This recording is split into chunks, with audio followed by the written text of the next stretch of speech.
The cameras flashed, the crowd froze, and just like that, Hollywood had a new obsession. It really does happen in like an absolute instant. Completely. You know, one moment, two people are just inhabiting the same orbit, minding their own business, and the next, I mean, they're the undeniable, inescapable center of the pop culture universe. Welcome to Starscope Report, where we uncover Hollywood drama, music industry shakeups, and viral influencer scandals. From red carpet surprises to social media controversies, we dive deep into the stories behind the fame. And today we've got a massive stack of sources to get through. We really do. We're looking at celebrity news reports, official relationship timelines, and some very recent, very revealing interview transcripts. Right. Our mission today is to unpack this headline. Pete Davidson still has Kim Kardashian on a pedestal. Here's what he said. Yeah, which is just a fascinating headline. It is. We are going to explore how a, whirlwind romance evolved into this profound mutual respect. We'll be connecting the dots between their past trauma, Hollywood's relentless public perception, and Pete's stunning recent confessions. Because what's truly interesting here is that the narrative didn't end when the relationship did. Exactly. The aftermath of the physical and psychological fallout, it just tells us so much more about these two individuals than the actual romance itself, honestly. Right. So to really get into this, we have to fast forward to May 2026. Okay, let's do it. Pete Davidson has just made this rare, honestly shocking confession on his Netflix show, The Pete Davidson Show. He's sitting down with comedian Nikki Glaser, and, nearly 4 years after his very public, very messy split with Kim, he is openly raving about her. Yeah, he really is. Specifically, he's praising her transition into acting. And I think it's important to contextualize just how serious Kim's pivot into acting has been, Oh, for sure. It's not just cameos anymore. Exactly. She isn't just dropping in for a scene. She had a significant role in American Horror Story, Delicate, back in 2023. Right. And from there, she landed a leading role in Hulu's legal drama All's Fair. And now she is set to star in and produce a Netflix comedy called The Fifth Wheel. Which is huge. It is. And notably, that show also features Nikki Glaser, so she is deliberately placing herself in a completely new arena of critique. Yeah, and Pete brings this up on his show. He quotes a conversation from back when they were dating. Oh, I love this quote. Right. He says, I remember one day she was just like, I think I'm going to be an actress. And I was like, FK, yeah. And then she's just good at it. And I was like, Guy, get the FK out of here. He's just genuinely baffled by her capability. Yeah, he's basically in awe of her raw talent. Well, and Nikki Glaser points out the crucial dynamic at play during that interview.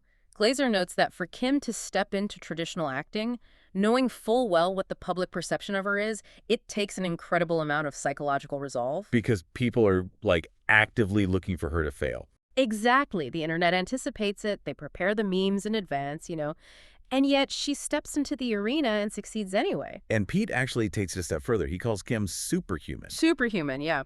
That's a big word. It is.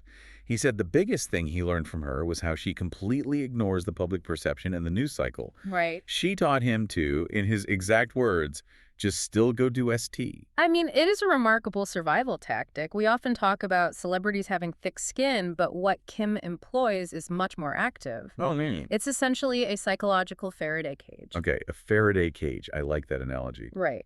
Because in physics, a Faraday cage is an enclosure that blocks electromagnetic fields. The lightning can strike the outside of the cage repeatedly, sparking and exploding. But whatever is inside is totally fine. Exactly. It remains completely untouched and insulated.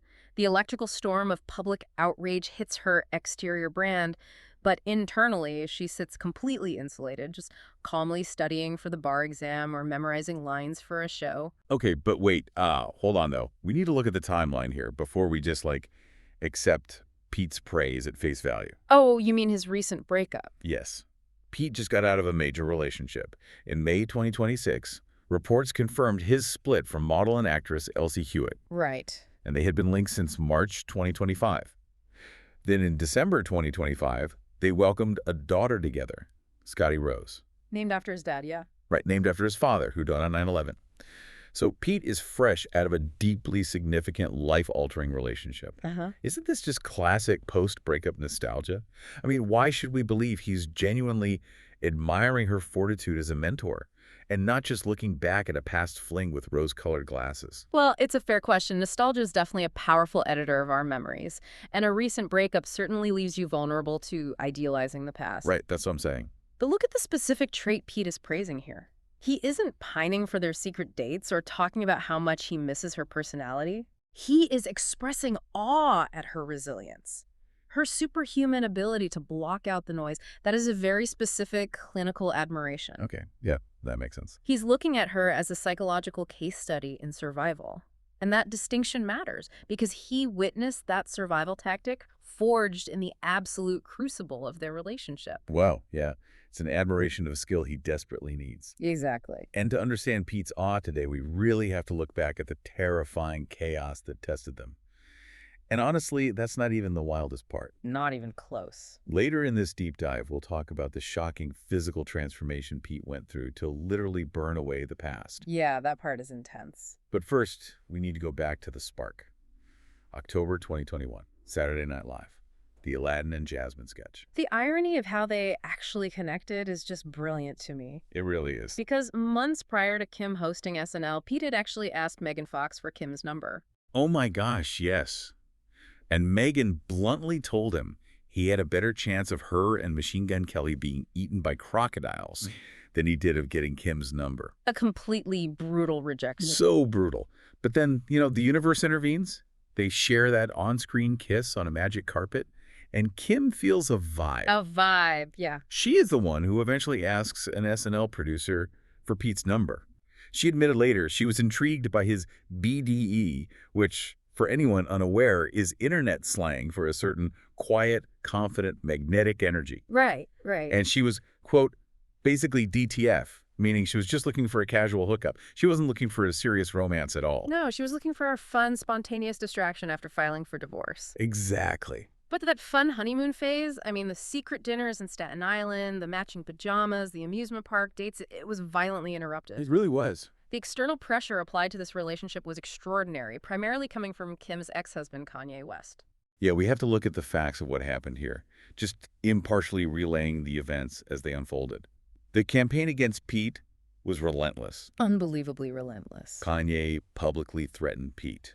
He released a music video for the song Easy, where he literally buried a claymation version of Pete alive. Which is terrifying. He insulted him online, calling him a dickhead and, quote, Hillary Clinton's ex-boyfriend. The psychological warfare was constant, and it escalated into direct confrontation, too. Oh, the text messages. Yes, the leaked text messages where Pete, trying to defend Kim's parenting, told Kanye to grow up. And when Kanye asked where he was, Pete sent a selfie and replied, "In bed with your wife." I mean, it was a complete media circus. Total circus. There was even a viral social media rumor detailed in the reports that captured the absolute absurdity of the situation. Oh, the money rumor. Yes, a viral tweet claimed that Kanye offered Pete $500,000 to break up with Kim, but Pete refused because Kim was paying him $100,000 a month to date her. Which, while factually absurd, illustrates the surreal, hyper-commodified reality they were living in. Every interaction was scrutinized, monetized, and weaponized by the public. Right. Now, place Pete Davidson in the center of that storm. Imagine checking your phone over your morning coffee, and a global billionaire with tens of millions of devoted fans has just released a music video bearing a claymation version of you alive. Right. Your heart would stop. Right. But that was just a random Tuesday for Pete. And we have to look at the physiological and psychological mechanisms at play for Pete specifically here. Pete has been very open about his health struggles. He has Crohn's disease, he has borderline personality disorder, and he carries the profound trauma of losing his firefighter father on 9/11. Right, which is a lot to carry. It is. And when you understand how these conditions work, the severity of this harassment becomes clear. Borderline personality disorder severely impacts the brain's ability to regulate emotion. Yeah. A perceived slight can trigger a massive emotional spiral. So a global targeted harassment campaign that is neurologically devastating. And then you add Crohn's disease to the mix. Precisely. Crohn's is an inflammatory bowel disease. There is a direct, scientifically documented link between the brain and the gut. Oh, absolutely. When a person experiences extreme chronic psychological stress, their body releases cortisol and adrenaline, which triggers severe autoimmune flare-ups in the digestive tract. So the stress wasn't just in his head. No, it is literally attacking his physical organs. The reports state that Pete was terrified. He felt unsafe going outside. He couldn't sleep. God, that's awful. The harassment reached a point where, in August 2022, Pete had to seek trauma therapy to deal with the online abuse and death threats from fans. Which brings up a really crucial question about the end of this relationship. We know their PR team cited long distance and busy schedules as the reason they broke up in August 2022. Right. Pete was in Australia filming the movie Wizards, and Kim was in LA with her 4 kids. But look at the mechanisms of what you just described. Exactly. Did geography and busy schedules actually break them? Or did Kanye's relentless interference ultimately doom the relationship by making Pete feel fundamentally biologically unsafe? Well, busy schedules is the industry standard crisis PR move. It's a brilliant strategy because it provides a neutral, blameless narrative that starves the tabloids of conflict. Yeah, you can't write a scandalous headline about a scheduling conflict. Exactly. But beneath that PR veneer, the reality is that long-distance relationships require a solid foundation of trust and peace to survive. If your baseline physiological state is terror and anxiety caused by external harassment, Right. and maintaining a fragile, nascent romance across continents becomes nearly impossible, the external threats acted as an accelerant to the breakup. It totally makes sense. And hey, if you're loving these Hollywood twists and unpacking the truth behind the headlines, make sure you're subscribed. We've got even crazier stories ahead. Oh, definitely. Because the fallout from this breakup is where things take a deeply visceral turn. The relationship collapsed under this immense pressure in August 2022. But getting out of the relationship wasn't enough for Pete. No, it wasn't. He needed to physically erase the evidence that it ever happened. Here's where it gets really interesting. Escaping the media circus was only half the battle. When you have permanently altered your own body to commemorate a relationship, a polite PR statement doesn't erase the history. Nope. Pete had to undergo a literal physical purge of his own skin. Yeah. By February 2025, Pete debuted a completely tattoo-free look for a Reformation Valentine's Day campaign where he was named their official boyfriend. Right. To get to that point, he spent a year and a staggering $200,000 burning off nearly 200 tattoos. 200 tattoos. The physical commitment to this removal is staggering when you understand the science of what is actually happening to his body. Well, let's break that down because during the relationship, Pete had dedicated several highly visible tattoos to Kim. He had "My girl is a lawyer" on his collarbone. Yeah. He had the initials of her children, KNSCP, on his neck. He had the Jasmine and Aladdin ink celebrating their SNL kiss. And most intensely, he actually had the word Kim branded onto his chest with a hot iron. Right. And a brand is permanent scar tissue. It destroys the pigment-producing cells and changes the actual topography of the skin. That sounds incredibly painful. It is. The impulse to permanently mark oneself in the throes of early infatuation speaks to the intense, hyper-accelerated nature of their dynamic. But removing the traditional tattoos is a brutal scientific process, too. Yeah, laser removal is no joke. Laser tattoo removal does not actually erase the ink. The laser pulses light at a speed of nanoseconds, which heats the heavy metal ink particles embedded in the dermis until they literally shatter into microscopic fragments. Pete actually described this to Jimmy Fallon.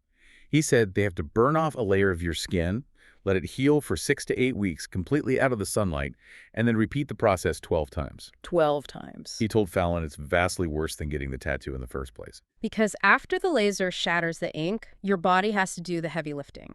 Your immune system dispatches white blood cells, specifically macrophages, to engulf these shattered ink shards and carry them away through your lymphatic system. Oh, wow. You are essentially forcing your immune system to digest your past decisions over the course of an entire year. Digesting your past decisions. That is such a vivid way to put it.